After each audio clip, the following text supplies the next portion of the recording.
Doctor Hemendra Arora, assistant professor, government MS college Bikaner. आज हम भारत सरकार की राष्ट्रीय कृषि नीति 2000 के बारे में जानेंगे। हमने देखा है कि उदारीकरण एवं आर्थिक सुधारों के दौर में विश्व व्यापार संगठन के प्रावधानों से कृषि क्षेत्र के समक्ष उत्पन्न चुनौतियों को मद्देनजर रखते हुए भारतीय कृषि को बाजारोन्मुख एवं विकासोन्मुख बनाने के उद्देश्य से एक कृषि नीति की आवश्यकता काफ़ी समय से महसूस की जा रही थी। इसी के मद्देनजर 28 जुलाई 2000 को नई राष्ट्रीय कृषि नीति की संसद में घोषणा हुई। कृषि मंत्री द्वारा संसद में पेश की गई इस राष्ट्रीय कृषि नीति में सरकार ने अगले 2 दशकों के लिए कृषि क्षेत्र में 4% वार्षिक वृद्धि का लक्ष्य रखा। तो अब हम जानते हैं कि इस राष्ट्रीय कृषि नीति के मुख्य उद्देश्य क्या थे।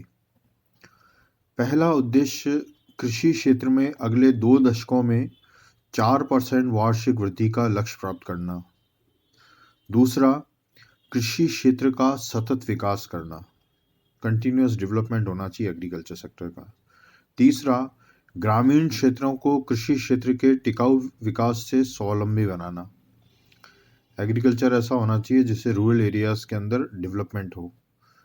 चौथा, कृषि क्षेत्र में रोजगार सृजन को बढ़ावा देना। एग्रीकल्चर के कारण जो है वो एम्प्लॉयमेंट रूरल एरियाज में बढ़ना चाहिए। पांचवा, घरेलू मांग को पूरा करते हुए कृषि उत्पादों के निर्यात में अग्रणी बनना। आप डोमेस्टिक डिमांड तो पूरी करें ही एग्रीकल्चर प्रोडक्ट्स की, इसके साथ साथ एग्रीकल्चरल एक्सपोर्ट्स भी प्रमोट होने चाहिए, उसमें भी आपका देश जो है वो अग्रणी बने। छठा, कृषकों के जीवन स्तर को उन्नत करना। लाइफ जो है फार्मर्स की और जो लोग एग्रीकल्चर से जुड़े हैं उनके जीवन स्तर में सुधार होना चाहिए। अगला बिंदु है पर्यावरणीय सुरक्षा बनाए रखना। इन उद्देश्यों की पूर्ति के लिए कृषि क्षेत्र में ऐसी स्ट्रेटेजी अपनाने का प्रयास किया जाएगा कि भारतीय कृषि बाजारोन्मुख एवं निर्यातोन्मुख होने के साथ साथ ग्रामीण क्षेत्रों के सर्वांगीण विकास और स्वावलंबन का मार्ग प्रशस्त करें। अब हम देखते हैं कि जो ये गवर्नमेंट ने ब्रॉड ऑब्जेक्टिव सेट किए हैं, इसको अपन डिकोड करने की कोशिश करते हैं। पहला यह है कि कृषि क्षेत्र में 4% वार्षिक वृद्धि दर का लक्ष्य रखा गया है। इस लक्ष्य को 2005 तक प्राप्त कर लेने की बात जो है वो नीति के मसौदे में कही गई है। दूसरा, मांग आधारित उत्पादन।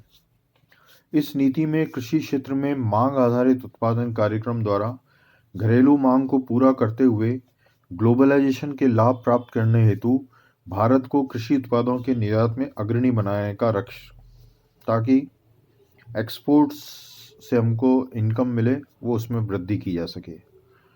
भूमि सुधारों में तेजी। नई नीति में भूमि सुधारों में तेजी लाने के प्रयास किए जाएंगे और अतिरिक्त एवं प्रति भूमिहीन गरीब किसानों और बेरोजगार युवकों में बांटने की व्यवस्था की जाएगी। ऐसा जो है वो नई कृषि नीति जो 2000 में लाई गई थी उसमें कहा गया। फिर कृषि जोतों के समेकन पर जोर। इस नीति में कृषि जोतों के समेकन पर जोर दिया गया है। इससे व्यापारिक पैमाने पर खेती के लिए फार्म होल्डिंग का आकार बढ़े और भूमि का समुचित उपयोग हो। पांचवा बिंदु है कृषि में बायोटेक्नोलॉजी को बढ़ावा देना। नई कृषि नीति में कृषि क्षेत्र में बायोटेक्नोलॉजी को अपनाने को जोर दिया जाएगा। छठा बिंदु है कृषि क्षेत्र में जमीन पट्टे पर देने और खेती में ठेका प्रणाली को प्रोत्साहन। नई नीति में कृषि क्षेत्र में जमीन पट्टे पर देने एवं खेती में ठेका प्रणाली को प्रोत्साहन दिया जाएगा। सातवां है जेनेटिक विज्ञान द्वारा सुधरी फसलों को विकसित करने तथा लोकप्रिय बनाने के प्रयास किए जाएंगे, ताकि कम लागत में अधिक पैदावार संभव हो सके। आठवां बिंदु है अप्रयुक्त बंजर भूमि के उचित प्रयोग को प्रोत्साहन। नई नीति में अप्रयुक्त बंजर भूमि का उपयोग कृषि कार्यों तथा वनारोपण में किए जाने को प्रोत्साहित किया जाएगा। नवा बिंदु है कृषि क्षेत्र से जुड़ी सहकारी समितियों और सहकारिता क्षेत्र को प्रोत्साहन। नई नीति में मांग आधारित उत्पादन प्रणाली के संवर्धन के लिए कृषि क्षेत्र से जुड़ी सहकारी समितियों और सहकारी क्षेत्र को प्रोत्साहन दिया जाएगा। 10वां बिंदु है इनपुट सब्सिडी एवं न्यूनतम समर्थन मूल्य प्रणाली जारी रखी जाएगी। इस नई कृषि नीति के मसौदे में वचन दिया गया है कि सभी प्रमुख कृषि जिन्सों में इनपुट सब्सिडी और न्यूनतम समर्थन मूल्य प्रणाली जारी रहेगी। 11वां किसानों को डंपिंग के विरुद्ध संरक्षण का वादा। विश्व व्यापार संगठन के समझौते से कृषि वस्तुओं पर मात्रात्मक नियंत्रण समाप्त होने के बाद डंपिंग के विरुद्ध किसानों को संरक्षण प्रदान करने के लिए टैरिफ कवर का वचन दिया गया है। 12वां बिंदु है किसानों को नियामक एवं कर वसूल प्रणाली से मुक्त रखा जाएगा। नई नीति में स्पष्ट कहा गया है कि किसानों को नियामक एवं कर वसूली प्रणाली से बाहर रखा जाएगा। किसानों की भूमि के अनिवार्य अधिग्रहण अर्थात एक्विजिशन की स्थिति में उन्हें कैपिटल गेन्स टैक्स से मुक्ति दी जाएगी।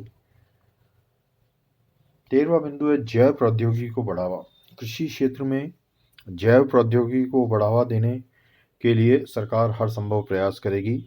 इसके तहत देश की विशाल जैव विविधता की सूची बनाने तथा उसे वर्गीकृत करने के लिए समयबद्ध कार्यक्रम अपनाया जाएगा। 14वां है खाद्य एवं पोषण सुरक्षा के तहत एवं राष्ट्रीय पशु प्रजनन नीति भी अपनाई जाएगी ताकि पशु उत्पादों दूध, मांस, अंडा एवं उत्पादों की आवश्यकता की पूर्ति की जा सके। 15वां है फसल गहनता बढ़ाने पर बल। इसके अंतर्गत नीति में बहुफसलन तथा अंतः फसलन के जरिए फसल गहनता बढ़ाने पर जोर दिया जाएगा। 16वां कृषि आदानों की उचित दरों पर समय पर पर्याप्त आपूर्ति। इस नई नीति के मसौदे में सरकार के प्रयास उच्च गुणवत्ता वाले आदानों, उर्वरक, बीज, पौध संरक्षण, रसायन, कृषि मशीनरी तथा कृषि साख उचित दरों तथा समय पर पर्याप्त मात्रा में किसानों को उपलब्ध कराने का रहेगा।